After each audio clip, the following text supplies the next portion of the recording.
Well, welcome guys. Thanks for coming. I'm John Parmalee. I'm chair of the Department of Communications, and today we're talking about our new master's degree in communication management.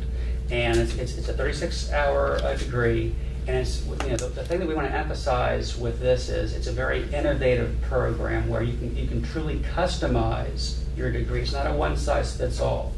And so we'll talk about that more as we go along, but just to kind of summarize, it's a degree where 2/3 of the courses are in the Department of Communication, but then 1/3 of them are outside. You'll pick from one of 5 concentrations, whether it's business or public health or nonprofit management or anything else.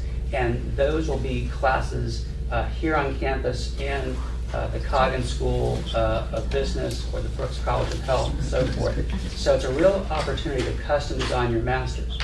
But the first question you might have is, do you even need a master's for what you want to do? And so we have some perspective there. We'll talk a bit about the value of having a master's to begin with, and then we'll talk more specifically about the actual degree that we're offering. So we'll start with David, just kind of do some brief introductions, and just give us a sense of the value of having a master's.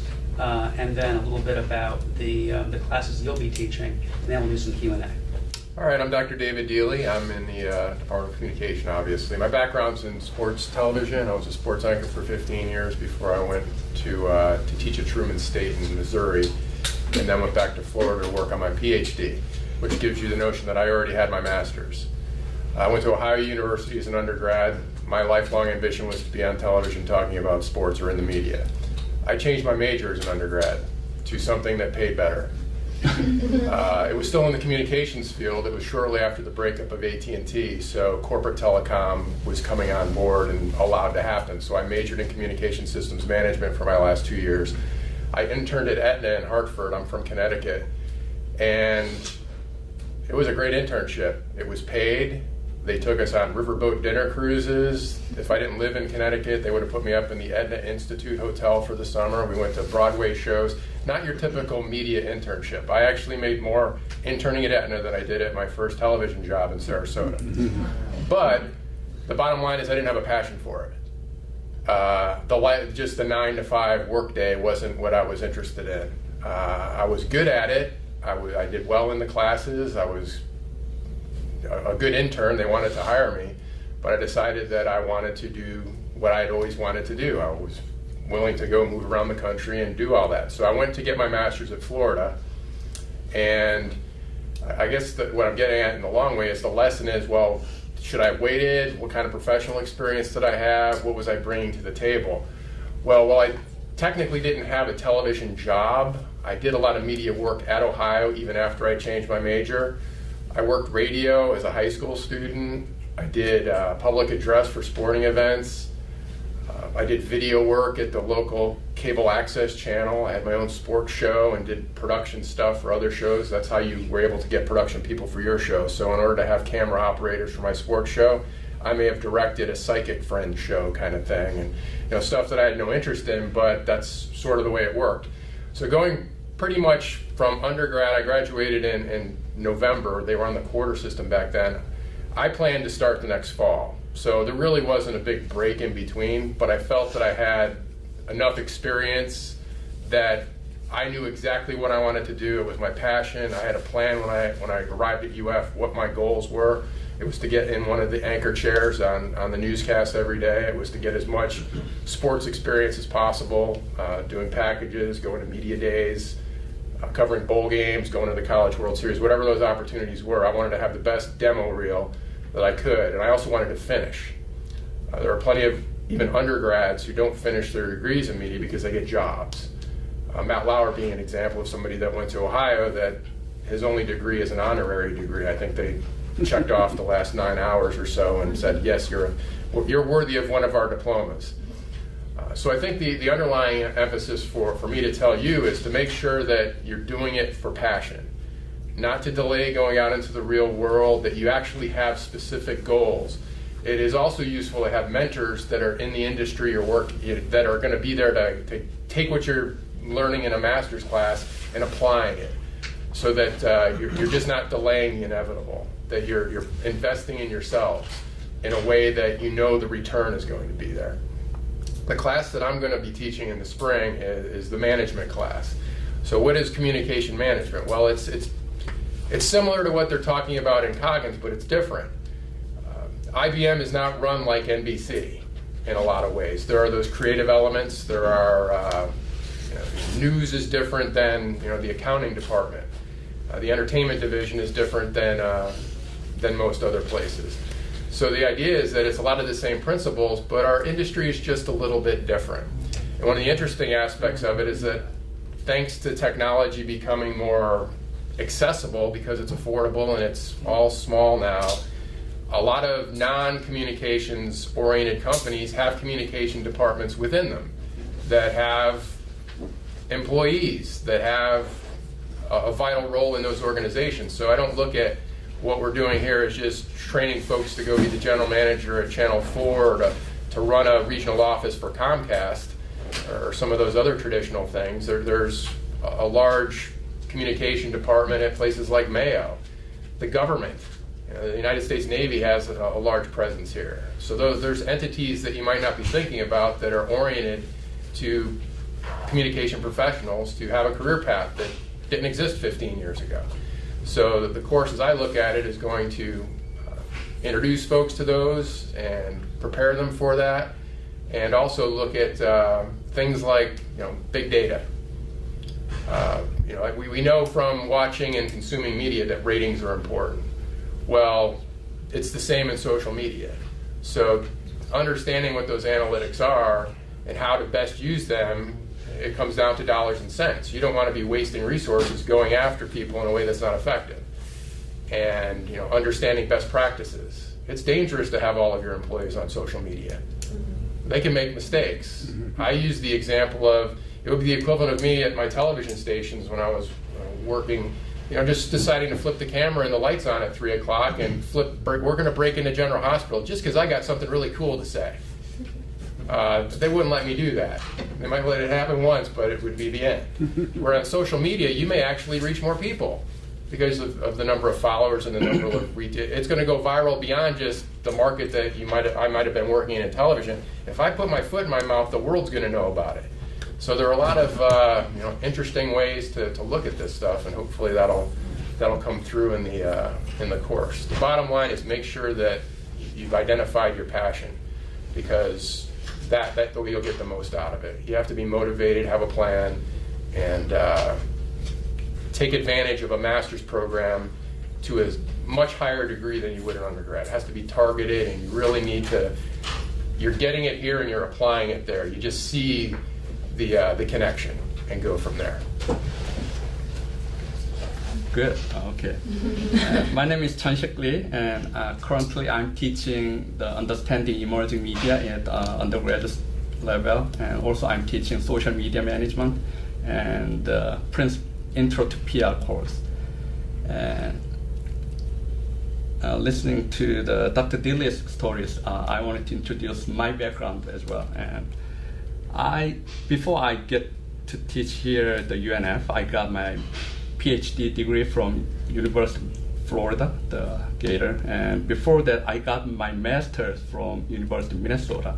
Before that, I worked as marketing researcher back in Korea for Samsung. So my job was conducting consumer research project, conducting research, consumer research, pretty much all over the world: China, Russia, European countries, Latin America, and Southeast Asia, to see the opportunities, the market feasibilities for the Samsung product, mostly mobile phone.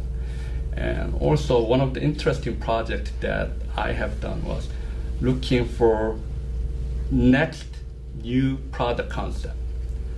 I mean, consumer electronics companies always looking for innovative product and concept. So my job was try to come up with the most innovative product from consumer research project. So I have done that like about almost 4 years, and then still I have some hunger and the curiosity. So I loved my job, but though I had some hunger for more fundamental principles that I can explain my job. What makes people adopt what makes people adopt certain product over the other kind of thing. So innovation. So I decided to pursue my academic career in the US. So I applied for the master's. I started my master's at Minnesota. And then once I learned some more knowledge and more fundamental theories, and then that makes me more curious to pursue more like principles. So I pursued the PhD degree.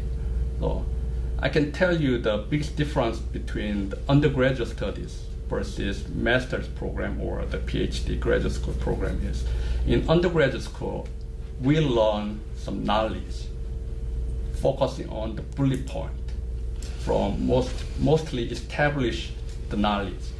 And then also we try to relate those established knowledge to the real world.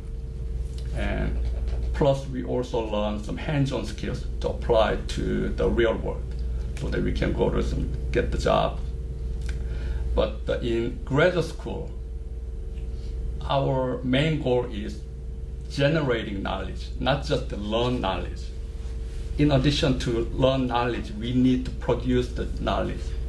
To be able to do that, to be able to produce knowledge, we learn the method, scientific method. How can we generate the knowledge? That's the biggest difference between undergraduate and the graduate school. So our goal is from now simply learn the knowledge and apply to the real world. Now in graduate school, we need to be equipped to produce knowledge. That's the biggest difference. So I'm going to teach quantitative research method such as experimental method or survey method or some sophisticated statistical analysis. And so from there, by learning those scientific methods, I hope that you should be able to contribute to the academic community, like communication here, mass comm, and PR, and advertising, so forth. So that's the main value, I believe, that you can learn from the graduate school. So I wouldn't recommend everybody for applying to our program, but if you are really curious about the fundamentals, if you really wanted to explain how world works, especially in communication industry, then I would definitely recommend you to apply. Okay. Great. Hi, I'm Talika Varma. I kind of know a few of the faces here. My undergraduate, just a very brief summary of my academic credentials. I had an undergraduate degree in zoology. And when I was graduating, at that point in time, I was young, naive, foolish, whatever you choose to call. And I realized I didn't want to spend the rest of my life looking through a microscope. I thought I had skill in writing creative, so I changed my field. In my case, I got married very early on in life. So after marriage, I decided, okay, I need to add something more. Something was missing in my life. So, and I thought I did skill in writing. So I did some courses, online courses, and then I applied here to the US. And I went to Ohio University, same as Dr. Deely, and I got my master's in advertising. So after I graduated with a master's degree in advertising, I looked for internships, and I got a job at Oxnard Health System. It's a system hospital in the Southeast Louisiana. It's a big chain of hospitals. So I did not have much background in PR, but my position was in PR. And my supervisor, my immediate supervisor, she worked with Edelman, which is one of the top PR agencies in the US worldwide. So she was very tough, and I thought I wrote very well, and she would, butcher my writing. That wasn't very great. But that was a learning experience. I had a good supervisor, and even my supervisor's boss, a director. She was a very nice person, and I sat with the CEOs of the company in their meetings and did all of that thing. So that's where, and in 2005, I got my master's degree. That's when I was in New Orleans, and then Hurricane Katrina happened. So that's why my focus in crisis communication, and they were very well prepared. And so even though they did not get much aid from the state or federal because they did not have much damage, but they had very good crisis communication plan. And so that's where I thought, okay, I'm going to do PR even though I had a major in advertising. And I got my PhD degree at LSU, Louisiana State University in Baton Rouge. And as part of my study at PhD, you have to do an externship. So I worked in the PR department of Xavier University in Louisiana. And that's where, so the point of all of this is, when you're undergraduate, you're not sure what you want to do. And wherever your skills lie, your interests are, and follow that. And I can also want to share an anecdote or story about a student of mine from my previous university, very smart, very hardworking, very smart, very focused, very dedicated. She got an internship at the Smithsonian. Very difficult to get that internship, highly competitive. Students with a master's degree get that internship. She got it. And she asked me, Professor Varma, all my other friends are getting a master's degree. Should I get my master's degree? And she gets a paid internship. I said, so the point I'm trying to make is that decide what works for you. You might have loans. Think of your personal situation also when you make that decision, but graduate school is something which is not different from what you do in undergraduate. I have lectured in my undergrad classes, but when you teach a master's, it's a very small class, 20 students sit in a circle. It's not a lecture, it's an exchange of information. And when you get to that stage, you're more engaged in terms of you're more invested in your study, and so you're also taking the initiative. And so that's the difference doing a master's and an undergraduate. So if you want to take some experience, if some of you might have applied to graduate school already, also the another advantage of doing this master's course specifically is that you'll be, I think it's fair to say, comparable to students who have a master's and MBA, because it's a strategic mass communication management. That's what they are doing. You're going to be getting background in research, in public management, health management, nonprofit management. Even though they look similar, the management works differently, they structure differently. So you have a background in management, you have a background in communication, and so when you blend all of these different streams together, you are at par with a student, someone who's an MBA. So you can get the same jobs that they're applying for. Don't shortchange yourself, right? So the only thing is that you have to make that decision, what works best for you. So make that decision. It can wait, or you can go just after graduate school. That's your call. Most of the people who get a master's really sometimes are mid-career. They want to go up a notch in their career level, or sometimes they just want to, they have enough of work and they want to just let me go and get another degree.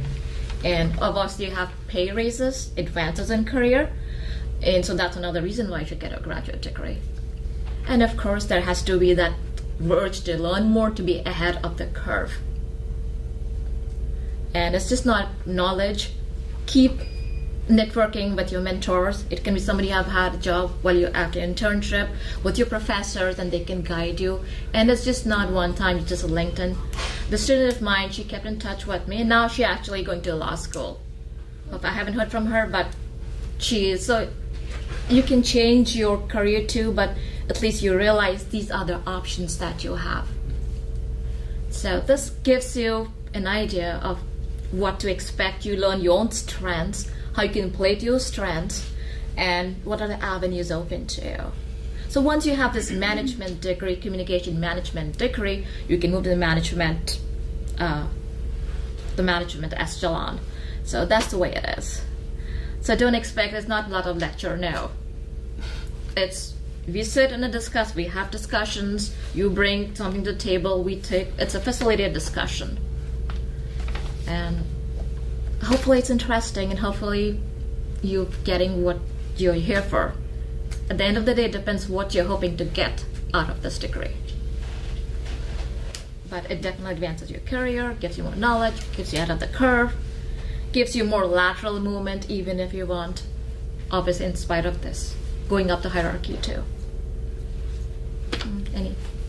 That's all I had to say. Hi, I'm Brian Thornton, and I'm the Director of Graduate Studies. And my background briefly was that I was a reporter for about 13 years in Hawaii, which is where I grew up. And I would say try to build on what everybody else's comments, or I would say if you're trying to decide whether you're going to go to graduate school, there's two ways to think about it. If you want to be an academic, if you want to teach, definitely go to graduate school. But if you want to go out and be a reporter or somebody at the beginning of a career, I wouldn't. I know I shouldn't say this because we're trying to sell a graduate program, but I'd say don't go to graduate school right away. Go out and do something. Find out if a graduate degree is going to help you. Don't just take it because a lot of students take it, well, I don't know what else to do. I don't have a job, so I'm going to go to graduate school. That's not a very good reason. But personally, after 13 years as a reporter, I went back to graduate school. To be quite honest, it was tough. I wasn't used to academia. So I got my master's degree at Wichita State University, and then they got hired at Wichita State University. But with just a master's degree in academia, that's not enough. So they said, now you need to get a PhD. So then I went to the University of Utah and got my PhD. And what I liked about the University of Utah program, and something that we're trying to do here, they call it the Utah difference, or we can call it the Florida difference. You can pick your courses to fit your interests. And that's kind of what we're doing here in this new program. So I would say think long and hard whether you really want to get a graduate master's degree, if it's going to help you. If you're going into academia, definitely. If you think you want to be in management in a newsroom or something like that, and I think that would help you too. But if you're just going to graduate school because you don't know what else to do, that's probably not a good plan. Hey, I'm Stacy Steiner. I'm a social media strategist for Client Focused Media. We are a full-service marketing agency located in San Marco. I actually run the social media department, so it's kind of interesting to see so many social media people on the panel. I had no idea. I went to Purdue University for my undergrad, and I had a really weird major. I actually started in restaurant management, and then I had an internship at Chili's, and then went home one day and changed my major right away. I got blocked in by one of the coolers by one of the chefs. It was really weird. He wasn't doing anything weird. He was just trying to talk to me. I don't know. It was strange. So this, if I can't handle this, I can't manage people in a kitchen. So I was like, this is weird. So I changed my major, and my major at undergrad was computer graphics technology, which is a combination of web design, web development, and graphic design. But it wasn't in the School of Arts or anything like that. It was in the building construction. So it was a very strange major. I took several physics classes, some of them a few times. But at the same time, what I liked doing was Photoshop, the web design. That was kind of stuff that I liked to do. But when I graduated, I didn't have a portfolio. I couldn't really, sit there and develop without direction. I didn't have these necessary skills, which you would expect somebody to have from Purdue. But I didn't, and I also did not have a business background. Sorry, I get really nervous about speaking. So it was just kind of strange, and I really floundered when I first graduated. Sorry, I get really nervous. I should be on a panel. Hold on 1 second. I'm your dose of reality. Okay. So I lived in Indianapolis and thought I would move to Florida. I moved down here with an ex of mine. He was an accountant, so we got a job right away, so we ended up in Jacksonville. And then I proceeded to temp and look for a job for about a year, and that really sucked. But I'm somebody that I cannot not work. I can't just live off of somebody else. So I just kept trying to find something. I ended up temping at Random Broadcasting. Ended up there as the traffic director. Made $16,000 a year. My first salary job. I remember signing that sheet of paper going, oh my God, I have an undergrad degree. What is this? But I kept going there and networking with people.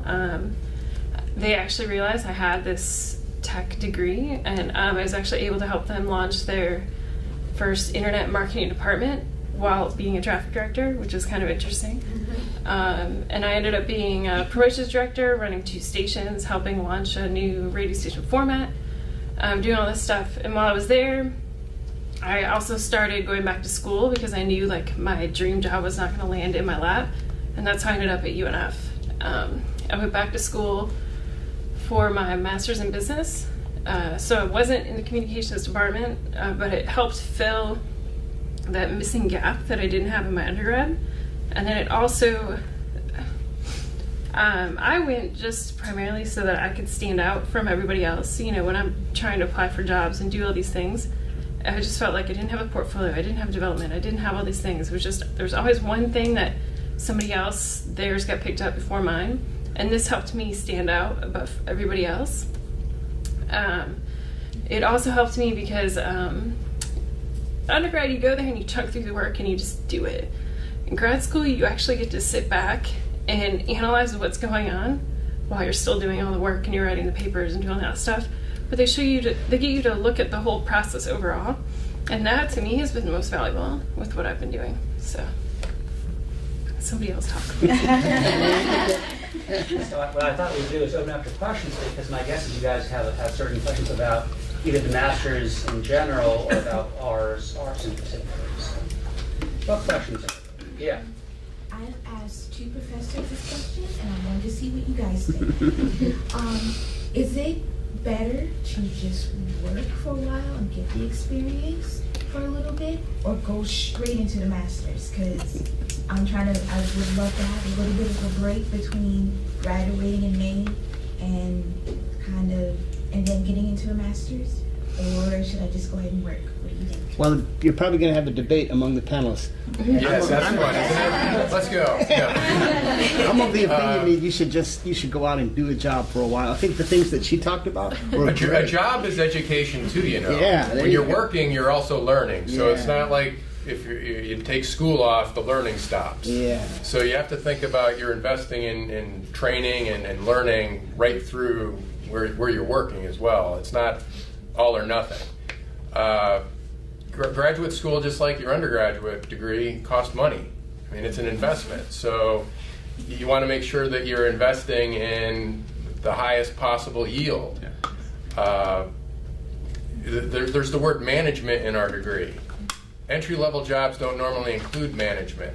So keeping that in mind, you probably will need to have experience in some entry-level positions for management to stick out, where you would slide in and get that promotion. I think, as has been mentioned before, if you're on a road to an academic career, it's different. But I think in the professional world, there are other options too. You might work at a place that will help pay your tuition because they want to invest in you and see you moving into those jobs up the ladder. And I mean, it's easy to sit up here and talk about this stuff. Each one of you needs a different plan.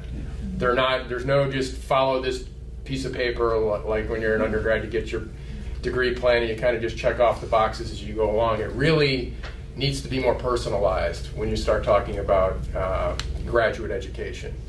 So my answer is it depends, but I think if you're looking at the professional world, get some experience would be my advice. Like I said, with my background, I felt that I had enough experience.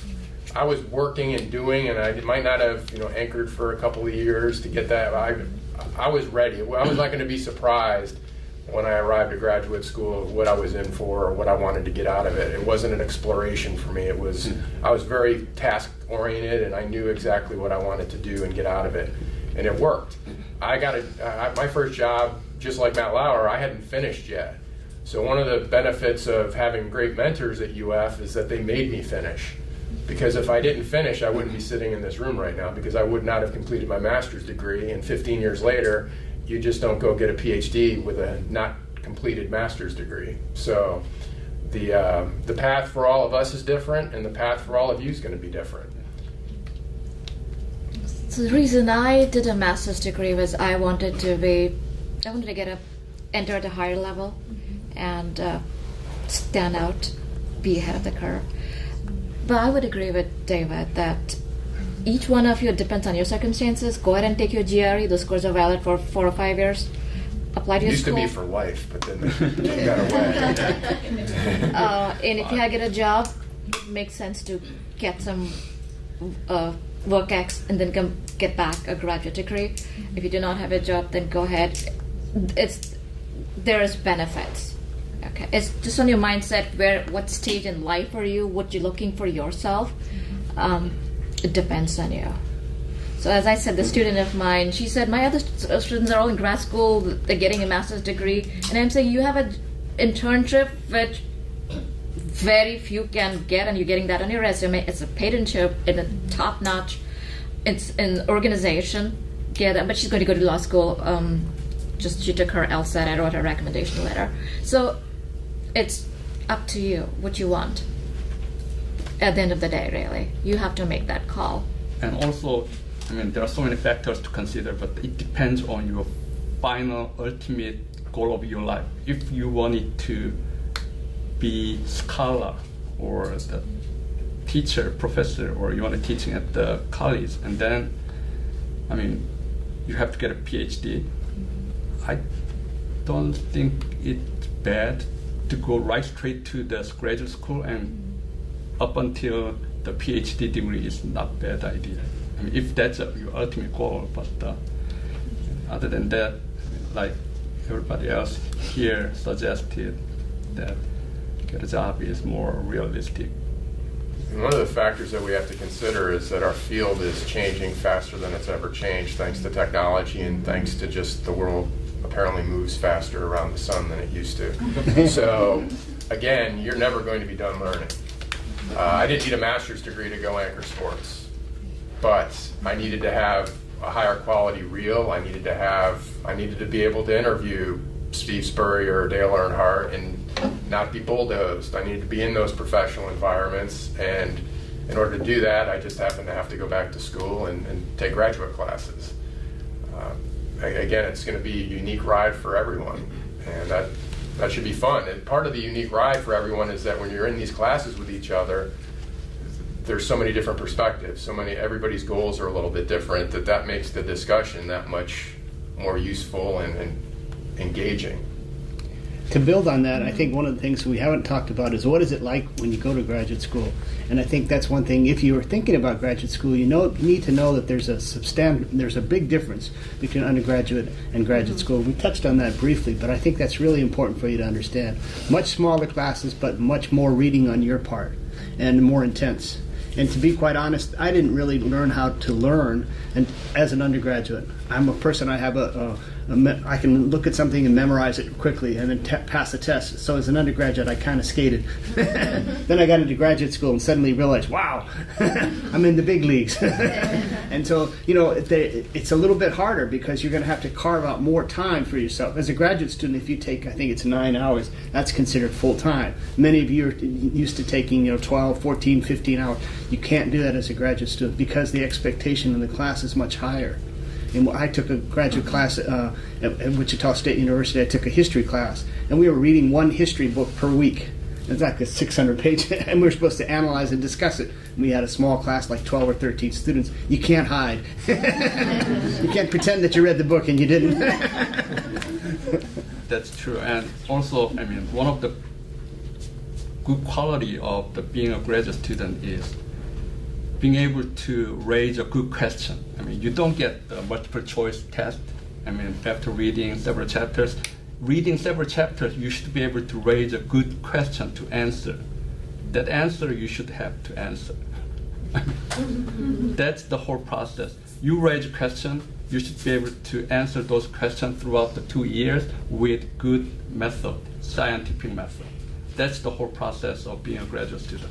So I wouldn't say that being a graduate student is cool, but it's sometimes very painful. I mean, you may regret several times, why did I come here and then couldn't get out of it. But once you get it done, and then you will see the value, and then you will see the different you. And yeah, I mean, that's the whole process, the critical thinking, raise a question, answer the question with the scientific method. I had the opportunity to go back to Purdue for my master's. My parents were going to pay for it right after I graduated, and I actually said no because I didn't want to get a master's without knowing why. I would just go to class and what would be my motivation other than a grade, and I don't think that that's enough reason to go get your master's. nobody ever asks me what grade I got in this class in my MBA program. So you have to go with more reason than whatever grade you're going to get. And when I went here to UNF, I actually had been working 4 or 5 years by that point. Shortly after I started here, I actually started working at the Arena as the assistant marketing director there. So I worked over full time while going to school, and I feel like when I went to my classes, they're actually more beneficial because I had real work experience that I could relate to why I'm working on some computer model and, you know, trying to figure out how to make my fake computers sell more computers than everybody else's fake computers in the class. You know, I mean, you have to relate to it in a bigger picture than just sit there and do the work and try and get the grade. So I feel like working before you go back is more beneficial, but it's all a personal decision. And I think one of the things that you need to realize is that to succeed in graduate school, you have to be self-motivated and you have to be disciplined. And it's amazing to me at the University of Utah how many students started my PhD program and about half of them never finished. And I just can't believe that. That's true. And what happens is, in the beginning of a graduate program, you take classes like, sort of like an undergraduate program, although it's going to be more intense, but then you have to write a thesis. And many people that's where it falls apart. You have to be motivated by yourself to sit down and write every day. Since I'd been a reporter for 13 years, it's no big deal. It's what I did on the job. But many of my fellow students, they never finished. And it's amazing. They went all the way through the coursework, never finished. See, I picked the business school because you didn't have to write a thesis. Be totally honest with you. Yeah, go ahead, please. One thing that I've been considering a master's program for a few years now, and I came back and got my degree a few years ago. Getting a master's degree has been part of my ultimate plan. Like a lot of people, I decided to take a whole break between finish one or the other. The question though, one thing that I ran in, that I didn't realize until I started doing some research is that there are master's programs that are considered professional degrees, whereas others are more considered past academia. Since you all have raised that point that going to academia is definitely one reason to consider that, is this program something that lends itself to both paths? It's obviously a good professional degree from the way it's structured, but is it a path to academia? Very much. And so. Okay, good deal. Because we have, I think, so it's a good point. We have both the thesis option and the project option. Okay. So if you choose to go the professional track, you do professional project. If you choose to go the academic route, you do the thesis option. Oh, okay, all right, good deal. So that's an advantage, yeah. There are many, if those of you who you're doing your due diligence looking at master's program, ours is just being launched, but we have this option of we are both professionally and academically oriented, depending on the students. Okay. So I have a follow-up question, and I promise I won't hog it. These are my only two questions. The other one was, I've read that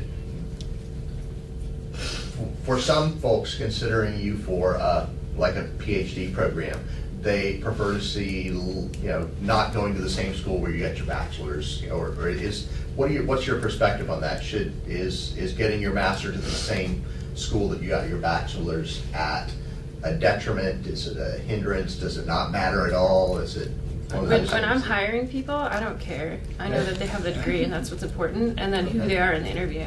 I've heard that stigma before, but I personally don't have any reason why you can't. But I'm sure that the panel has some other. I think it's more of a stigma for the students that you would potentially want to go to a different place just to change things up a little bit. Okay. But credentials is a credential. Okay. I don't think it matters. you go ahead, sorry. Yeah, I don't think it matters. I mean, going to the same graduate school that you graduate from. Awesome. Good to know. I was actually really excited that UNF was offering a master's program in communications. Sure. I got my undergrad in 2013, and I had always said, I was like, I really wish they would do masters in communications. And when I started to get the information for it, I was super excited. So I'm back here and I'm ready to start and everything. So Same here. Yeah. I have the exact same reaction. So, but wondering about the caveats. Thank you, that's great information.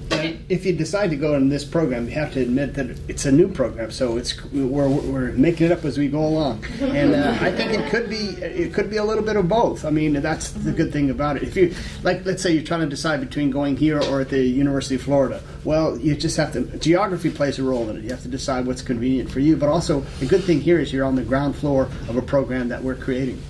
I think another thing you have to consider too is when I was looking at going back to school, there was the very beginning. It was it started in 2006, the end of 2006. And that was when they first started having online degrees, which now is a bigger thing.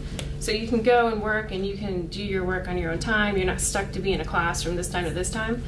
It depends. There are online courses that are linear. You have to be there at 6 or 7 o'clock for 2 or 3 hours in the evening. They're not all just pop in when you have time. So be aware of that. But the University of Florida. One of the reasons I picked UNF is because you are in class. You have more face time with people. You have an opportunity to network. And I'm a huge person. I really believe in networking and meeting people. And making those connections, and I don't feel like when you're answering message board questions and you're chunking through and reading someone's response just so you can answer 3 questions on the message board so you can get that check, I didn't feel like that would be as much of a value to me, and that's why I believed in UNF's program. So. And I think that's one of the reasons that they schedule those types of classes in the linear world online, so that students have to look at each other and actually converse with each other at the same time. So. I certainly wouldn't want to be in a program that was answering discussion questions and stuff. Well, what's the point? You want to continue to network. You want to learn from each other. It should be a deeper investment than just playing in front of a computer screen and reading books. And busy work. So. And to get back to that earlier question, I've never known an employer to say, "Oh, I can't hire this person because they went to the same place for undergraduate as a master's." I've never seen that. If you're trying to get a job teaching at UNF, that might be a different situation. If you got your undergraduate here and your master's degree, then they would say, "Oh, you've been at the same place all the time." But otherwise, for regular work, I don't think it's important.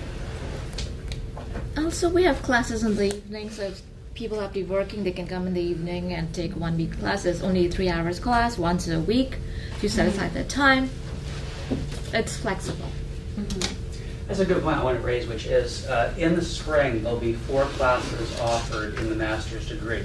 2 will be face-to-face. They'll be offered at 6 o'clock in the evening, so it's great then if you need to work 9 to 5. And then 2 of the other classes will be online classes. So the face-to-face ones will be offered Foundations of Communication Management with Dr. Deely, and then with Strategic Dr. Varma, Communication. right? And then the 2 online ones, there'll be a social media management class online with Dr. Lee, and then there'll be online a graduate version of Lying and Deception with Dr. Arnold. It's always a useful technique to be able to tell if people are lying or being deceptive when you're a communication manager. But so we offer a whole bunch of classes, but we do it in a way that's very flexible so that you can have a full-time job and still get your degree. Very, very easy to do that. The other thing I want to emphasize is, of all of the 10 or 11 state universities in Florida, we are the only ones that offer a master's in communication management. Okay, there's a lot of masters in communication out there, but we're the only ones that offer it in communication management. So it's really focused. It's really something where you can custom design it to your needs. And I think the good thing is that having a hybrid of in-class traditional courses combined with the online is that you're going to know each other. So the folks that are in the online class, you're probably going to be in one of those 6 o'clock evening classes too. So it's not going to be completely, you don't know these folks at all. You just see a little circle that hopefully has a picture in it instead of the gray icon, the faceless students in the online world, and go from there. Egg profile. I know like you're just starting the program, but like I agree that you should go and work for a couple of years, then come back, personal preference. But how, if I wanted to do that, because honestly I didn't know that I wanted to, but this, like hearing y'all talk makes me want to come back and do this. How competitive is it going to be to like try and get into the program? So the admission requirements are on this this nifty little brochure, and if you didn't get one coming in, be sure to get one going out. There's a big stack of them on the table.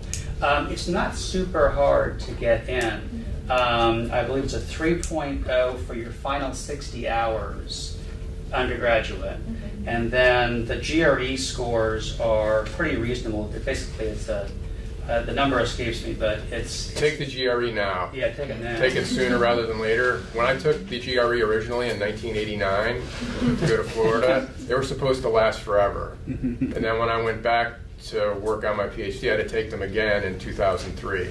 That was not a fun couple of weeks of cramming and learning math again. I had some anger issues with the educational testing service in Princeton, New Jersey, for bait and switch, but it certainly would have been easier if they just kept my scores from 89 and I could have proven that I had no head injuries or anything like that.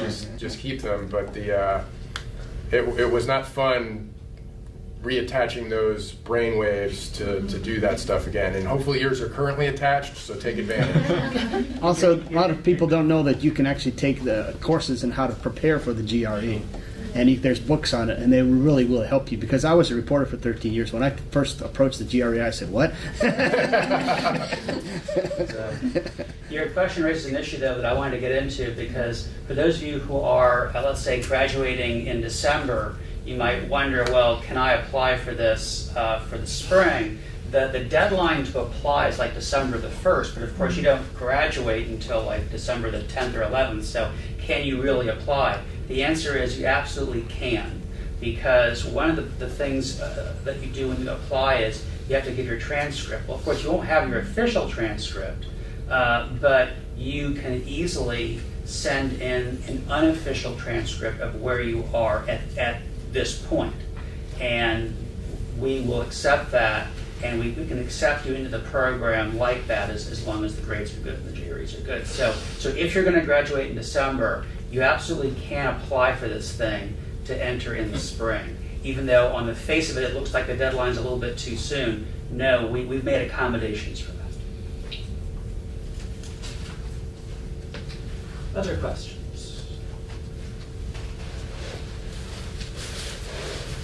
So to get back to that earlier comment, one of the things that you're going to find if you go out and work, you're going to have some really bad managers, and that's going to make you interested in communication management.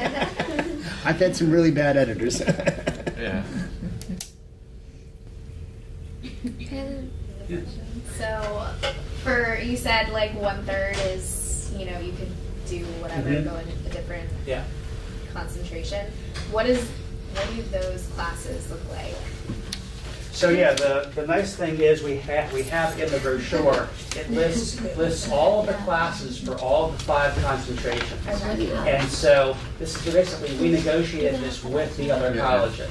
Yeah, in the And brochure. based on how we described the major, these classes made the most sense in Brooks or in Coggin or in wherever.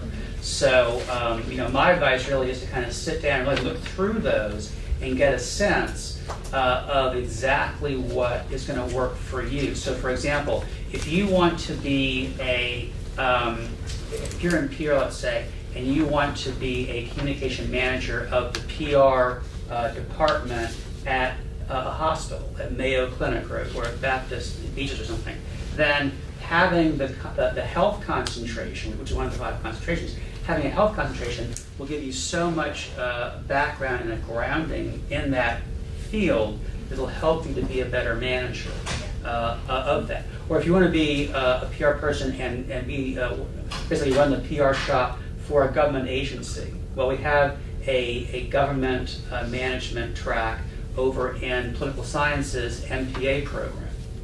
So the key thing is customization. I can't tell you which of the 5 concentrations is going to work for you, but you can by going through and getting a sense of what do you want to do in the next 3 to 5 years? What kind of manager do you want to be? If you want to go out and start your own advertising firm, your own PR agency, maybe the business concentration might be the one for you at Coggin. So it really just comes down to what do you want to do? What are your needs and desires? And then one of these 5 should should fit the bill.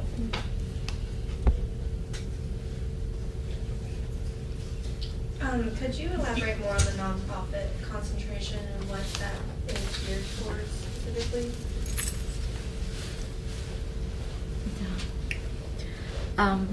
This is out of the Department of Political Science and Public Administration, and our courses in management and nonprofit organization, management of nonprofit organization, stakeholder relations. So basically, when you work in nonprofit, let me just summarize it.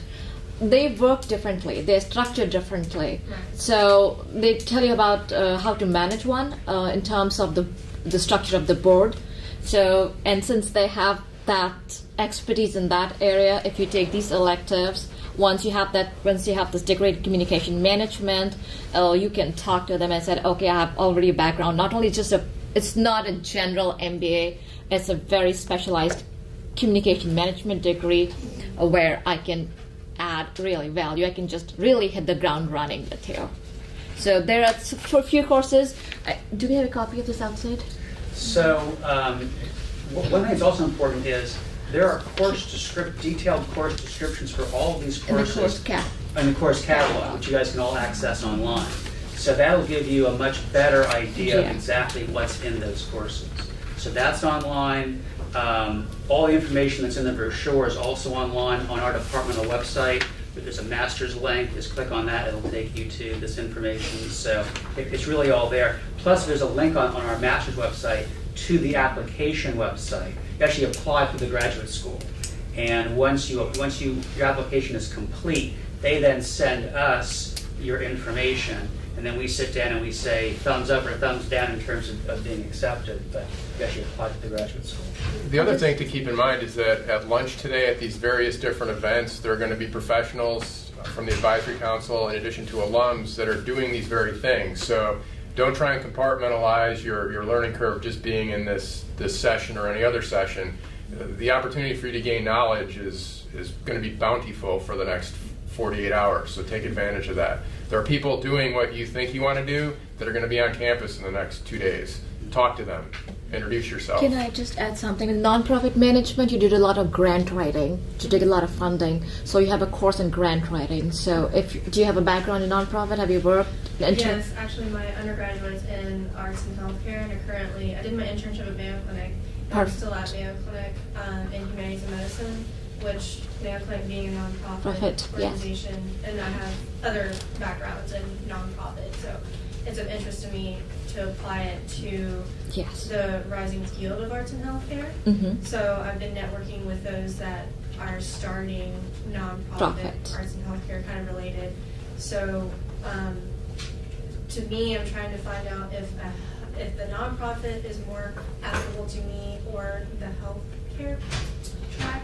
But I still feel like nonprofit's probably the best fit for so me. Nonprofit so you can do both actually. Nonprofit in the healthcare sector. Okay. So you can do both with this degree actually. You'll probably be limiting yourself there, but if you come here, you already probably have a background in communication, so you get courses there.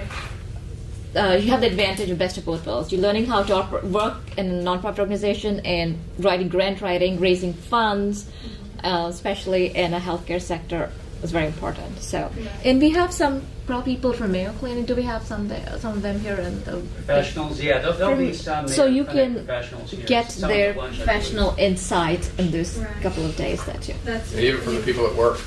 Yeah, because right now I'm kind of getting a feel for help with the grant writing process for our humanities and medicine is very small.